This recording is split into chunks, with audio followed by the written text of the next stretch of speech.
உத்தவரே, விவேகம் உள்ளவனே ஜெயிக்க வேண்டும் என்பது உலக தர்ம நியதி. துரியோதனனுக்கு இருந்த விவேகம் தருமனுக்கு இல்லை. அதனால்தான் தருமன் தோற்றான் என்றான் கண்ணன். உத்தவர் ஏதும் புரியாது திகைத்து நிற்க கண்ணன் தொடர்ந்தான். துரியோதனனுக்கு சூதாடத் தெரியாது. ஆனால் பணயம் வைக்க அவனிடம் பணமும் ஏராளமான ஆஸ்தியும் இருந்தது.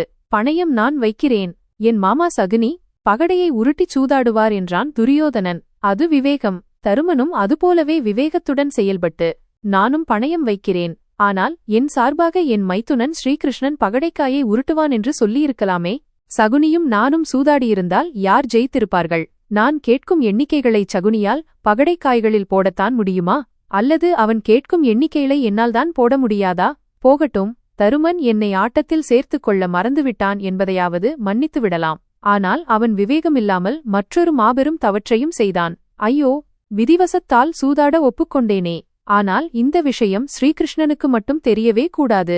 கடவுளே, அவன் மட்டும் சூதாட்ட மண்டபத்துக்கு வராமல் இருக்க வேண்டும் என்று வேண்டிக் கொண்டான். என்னை மண்டபத்துக்குள் வர முடியாதவாறு அவனே கட்டி போட்டுவிட்டான். நான் அங்கு வரக்கூடாதென என்னிடமே வேண்டிக் கொண்டான். யாராவது தனது பிரார்த்தனையால் என்னை கூப்பிட மாட்டார்களா என்று மண்டபத்துக்கு வெளியில் காத்துக்கொண்டு நின்றேன்.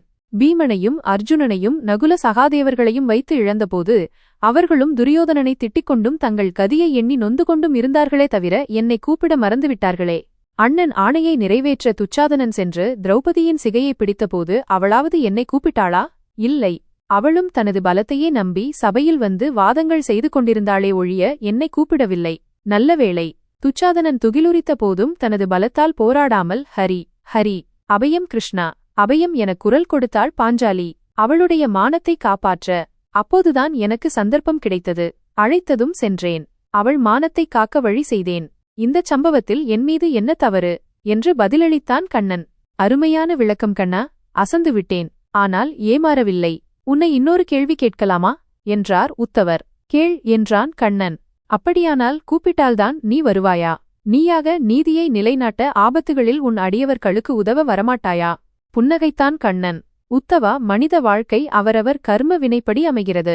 நான் அதை நடத்துவதும் இல்லை, அதில் குறுக்கிடுவதும் இல்லை. நான் வெறும் சாட்சி பூதம். நடப்பதையெல்லாம் அருகில் நின்று பார்த்துக் கொண்டு நிற்பவனே. அதுதான் தெய்வ தர்மம் என்றான். நன்றாயிருக்கிறது கிருஷ்ணா.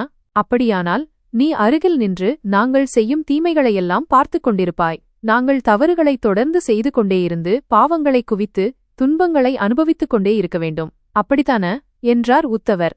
உத்தவரே, நான் சொன்ன வாசகங்களின் உட்பொருளை நன்றாக உணர்ந்து பாருங்கள். நான் சாட்சி பூதமாக அருகில் நிற்பதை நீங்கள் உணரும்போது உங்களால் தவறுகளையோ தீவினைகளையோ நிச்சயமாகச் செய்ய முடியாது.